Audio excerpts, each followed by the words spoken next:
Hi, we're here with Dr. Lawrence Kuznets. I was reading your book, Lawrence, and I was really struck with the courage that it took to do what you did. And we've all been in situations, I think, in life or at work or in, many areas where we're faced with things that we could that we feel morally, like responsible to address or to bring out into the open, and it takes courage. So I'm wondering about your process.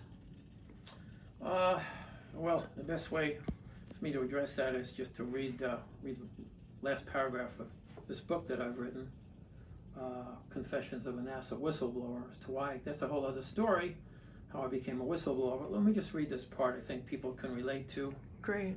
I'd love to. Yeah. When the going gets tough in the space business, there's nobody with all the right answers. It's not Elon Musk.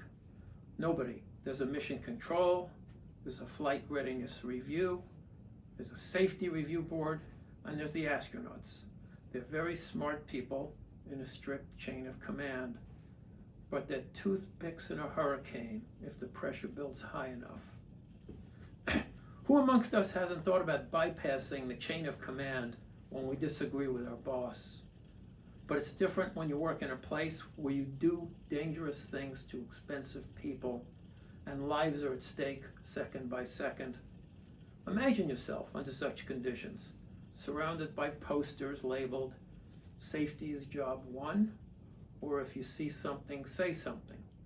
What would you do if your boss said to you, "Cease, desist, and get the fuck back in line"?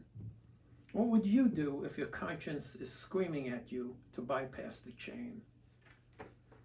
That's heavy duty stuff. Yeah, that is heavy duty, and it still takes courage.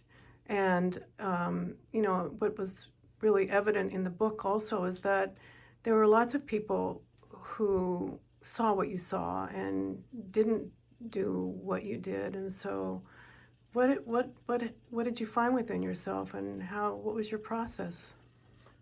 In my case, I was just circumstance took matters into their own hands. I wrote a white paper, I became a whistleblower, and somebody walked into my office and stole it and leaked it. And it ended up in the Washington Post, it ended up in Congress, and I ended up being a whistleblower. But while it was sitting in my office, the dilemma I had is, what am I going to do with this thing? How far am I going to take it up the chain? I know people are going to be upset. I didn't know what to do. I had some ideas, I had some people I trusted, but lo and behold, circumstance, somebody just snuck in, took it out of a drawer, took a draft. They didn't even take the final version. Heavy duty language was in there, needed to be corrected. It wasn't. And there you go. And I ended up a whistleblower and losing a job later on because of it. Wow, really interesting, and it almost feels like there was some fate involved in it. Unfortunately for you, I really have a great deal of admiration for you. Yeah. Admiration is one thing, but it's scary when you're at the bottom end of that, and you have to look all around, and you don't know who's coming at you. You don't know who stole it. You don't know how many other people saw it. You don't know. You get sly looks down the hall when you walk down the hall. People who you thought were friends are now questioning you. All that stuff. There's a lot. Anyway, that's why I wrote this book. It's called Yeah. Confessions of a NASA Whistleblower, and there's a lot of confessions. So, anyway.